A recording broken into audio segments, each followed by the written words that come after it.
السلام علیکم ورحمۃ اللہ وبرکاتہ دوستوں، آج کی ویڈیو میں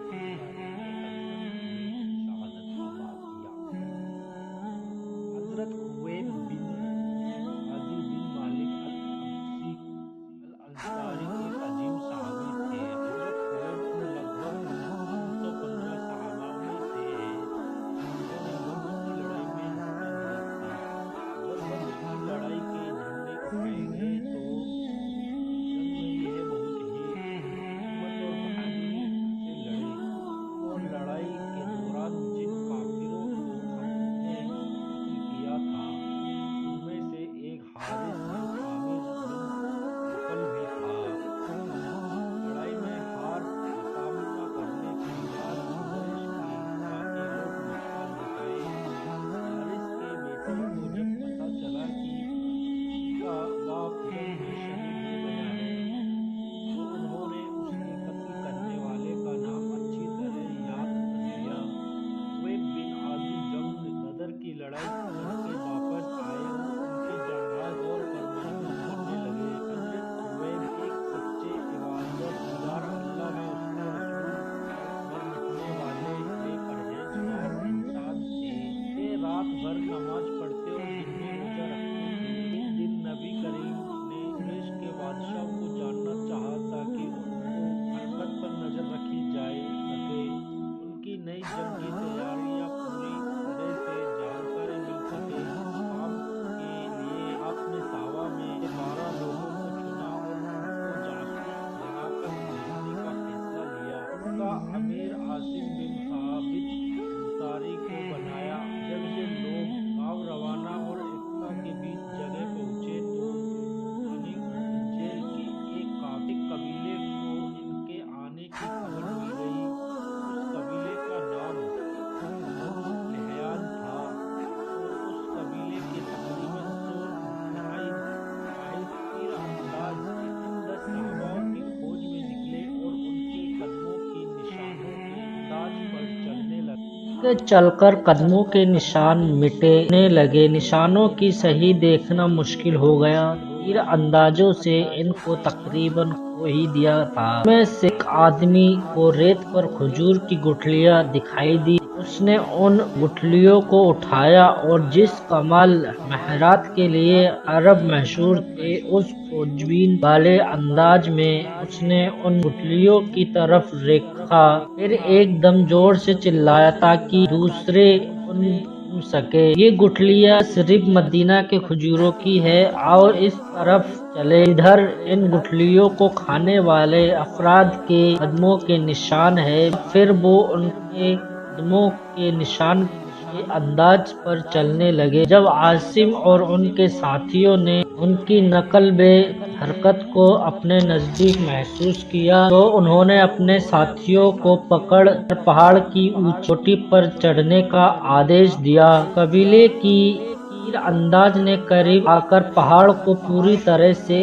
اپنے گھیرے میں لے لیا اور کہا کہ نیچے اتر جاؤ اور ہماری حراست کو قبول کر لو تو ہم تم سے وعدہ کرتے ہیں کہ تمہارے کسی بھی آدمی کو قتل نہیں کریں گے۔ سبھی ساتھی عاصم کی طرف دیکھنے لگے اور ان کے حکم کا انتظار کرنے لگے۔ اس کے بعد عاصم بن ثابت نے کہا، اللہ کی قسم میں اپنے آپ کو کسی کافر کی پناہ میں نہیں آنے دوں گا۔ پھر آپ نے دعا کی، اے اللہ ہمارے حالات کی خبر نبی کو کر دے۔ پھر قبیلے والوں نے مسلمانوں پر تیر اندازی کی اور حضرت عاصم کو شہید کر دیا۔ اسی طرح 8 اور مسلمان زخمی اور شہید ہو گئے۔ باقیوں کو انہیں پھر بلایا اور وعدہ کیا کہ اگر وہ خود نیچے آئیں گے تو محفوظ رہیں گے۔ بعد میں ان کافروں کے وعدے پر 3 صحابہ اترے۔ قبیلے والوں نے کمان سے ڈوری نکال کر اسی سے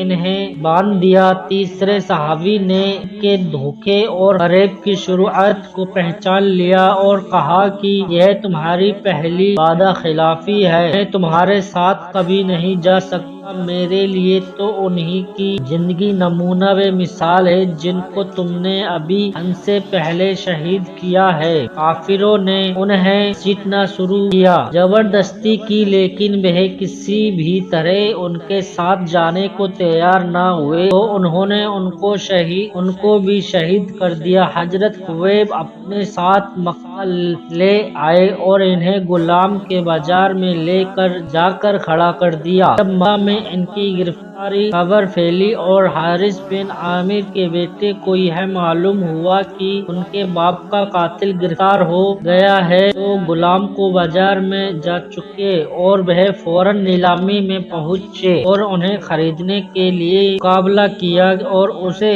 سب سے اونچی قیمت ادا کر کے اسے خرید لیا اور قید کر لیا۔ کچھ دنوں کے بعد حضرت خبیب ان کے یہاں قید رہے۔ قید کے دنوں میں آپ نے دن حارث کی ایک لڑکی سے زیر ناف کے بال بنانے کے لیے استرا مانگا۔ اس نے استرا لا کر دے دیا۔ اس وقت اس کا ایک چھوٹا سا بچہ اس کے ساتھ کھیلتا ہوا چلا آیا۔ اس عورت کو خبر نہ ہوئی۔ پھر جب وہ اس کی طرف آئی تو دیکھا بچہ آپ کی ران میں بیٹھا ہے، استرا آپ کے ہاتھ میں ہے۔ یہ نظارہ دیکھتے ہی وہ اپنی گھبرائی گئی اور خبیب نے اس کی گھبراہٹ کو محسوس کر لیا اور کہا، کیا تمہیں اس بات کا ڈر ہے کہ میں اس بچے کو قتل کر دوں گا؟ بھروسہ رکھو میں ایسا بالکل نہیں کر سکتا۔ اس خاتون کے حوالے سے آتا ہے کہ وہ کہتی ہے، خدا کی قسم میں نے کبھی کوئی قیدی خبیب سے بہتر نہیں دیکھا۔ خدا گواہ ہے کہ میں نے ایک شخص کو انگور کھاتے ہوئے دیکھا جبکہ وہ لوہے کی زنجیر میں جکڑے ہوئے تھے۔ وہ بیان کرتی تھی، یہ اللہ کی طرف سے بھیجا ہوا رزق تھا جو اس نے خبیب کو بھیجا تھا۔ آخری دنوں میں حارث کے بیٹے نے کوشش کی کہ خبیب اپنی جان بچانے کے بدلے اپنے ایمان سے پھر جائے، لیکن آپ پہاڑ کی طرح ڈٹے رہے۔ آخر بنو حارث کے لوگوں نے خبیب کو قتل کرنے کا ارادہ کیا اور انہیں لے کر حرم سے باہر نکلے تو خبیب نے ان سے 2 رکعت نماز پڑھنے کی اجازت مانگی۔ انہوں نے اس امید کے ساتھ اجازت دی کہ اب شاید یہ اپنے دین سے پھر جائے گا۔ شکر کو آپ نے ایک اعلان کرے گا تو 2 رکعت نماز پڑھی اور ایمان کی مٹھاس کو اپنی روح کے اندر محسوس کیا۔ اس کی خواہش تھی کہ کاش میں دعا مانگتا رہوں، لیکن پھر آپ اپنے قاتلوں کی طرف متوجہ ہوئے اور فرمایا، خدا کی قسم اگر تمہیں یہ خیال نہ ہونے لگتا کہ میں گھبراہٹ اور پریشانی کی وجہ سے لمبی نماز پڑھ رہا ہوں تو اور زیادہ دیر تک تھا۔ پھر آپ نے اپنے ہاتھ آسمان کی طرف اٹھائے اور فرمایا، اے اللہ، ان میں سے ایک کو چن چن کر ہلاک کرنا اور ایک کو بھی باقی نہ چھوڑنا۔ پھر آپ نے ان کے چہروں کو غور سے دیکھا اور اشعار پڑھے کہ میں مسلمان ہو کر قتل کیا جا رہا ہوں اور مجھے کوئی پرواہ نہیں کہ اللہ کی راہ میں اپنی موت کو کس طرح قبول کرتا ہوں۔ یہ صرف اللہ کی رضا کو حاصل کرنے کے لیے ہے۔ اگر وہ چاہے گا تو میرے جسم کے ایک ٹکڑے پر اجر و ثواب عطا فرمائے گا۔ پھر وہ لوگ آپ کو لے کر چلے اور آج یہاں کا مربع کی مسجد ہے، وہاں سولی پر سر چڑھا کر باندھ دیا۔ شاید یہ پہلا موقع تھا کہ کسی آدمی کو سولی پر چڑھایا گیا ہو۔ انہوں نے کھجور کے تنوں سے ایک بہت بڑی صلیب تیار کی جس پر انہوں نے حضرت خبیب کو لٹکایا۔ اس کے جسم کے حصے بہت مضبوطی سے باندھے دیے گئے۔ مشرکین آپ کی تکلیف پر خوشی منانے کے لیے جمع ہوئے تھے جبکہ نوجوان تیر انداز اپنے درسے تیار تھے۔ سارا ظلم حضرت خبیب پر جان بوجھ کر آہستہ آہستہ کیا جا رہا تھا۔ آپ نے آنکھیں بند نہیں کی اور حیرت انگیز سکون آپ کے چہرے سے جھلک رہا تھا۔ پھر آپ کے گوشت کے ٹکڑے ٹکڑے کرنے کے لیے نیزوں اور تیروں کی بارش ہونے لگی۔ منظر یہ تھا کہ آپ سولی پر بندھے ہوئے تھے، کو آپ اپنی طرف آتے ہوئے دیکھ رہے تھے اور وہ ایک کے بعد ایک آپ سے جسم آر پار ہو رہے تھے، آپ کو زخمی کر رہے تھے۔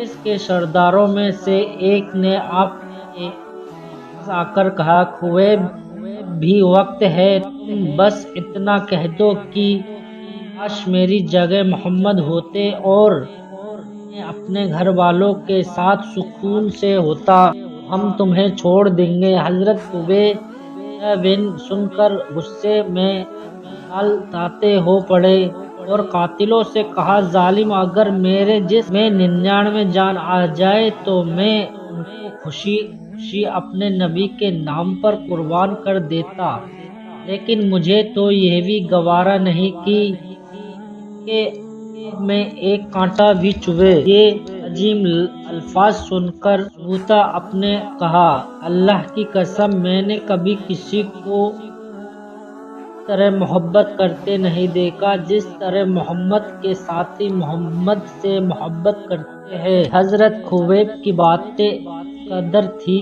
کہ اب ظالموں کی دیوانگی اور زندگی کے ساتھ نیزوں اور تلواروں سے کے جسم کے ٹکڑے ٹکڑے کرنے شروع کر دیے۔ اس کے بعد ابو عقبہ بن حارث ان کی طرف چڑھا اور انہیں شہید کر دیا۔ سولی کی جگہ کچھ دور چرندے پرندے ادھر ادھر اڑ رہے تھے، جیسے قصائی اپنا کام ختم کر کے جائے اور وہ تازہ گھاس سے لذیذ کھانا کھا سکے۔ پھر جلد ہی انہوں نے ایک دوسرے کو بلایا اور اکٹھا ہو گئے اور ان کی چوائیں یوں ہل رہی تھیں جیسے آپس میں سرگوشی اور باتیں کر رہے ہوں۔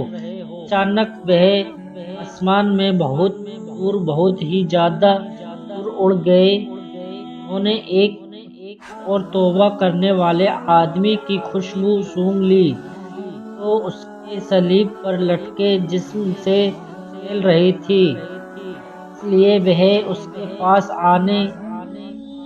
پاس آنے جانے یا اسے تکلیف دینے سے ڈر رہے تھے۔ ان کا جھنڈ خلا کی وسعتوں میں اڑ گیا اور مشرکین مکہ اپنے خیمے کی طرف لوٹ گئے، جبکہ شہید کی میت وہیں پڑی تھی جس کی حفاظت قریش کے نوجوانوں وہ کر رہا تھا۔ اگلے دن وہ لوگ آپ کی لاش کو خاص جگہ پھینک آئے۔ مدینہ منورہ میں رسول کو یہ احساس تھا آپ کے صحابہ کو سخت آزمائش کا سامنا ہے اور ان میں سے ایک ہی مصلوب لاش کو قریب دیکھ سکتے تھے۔ رسول نے فوراً اپنے 2 حاسب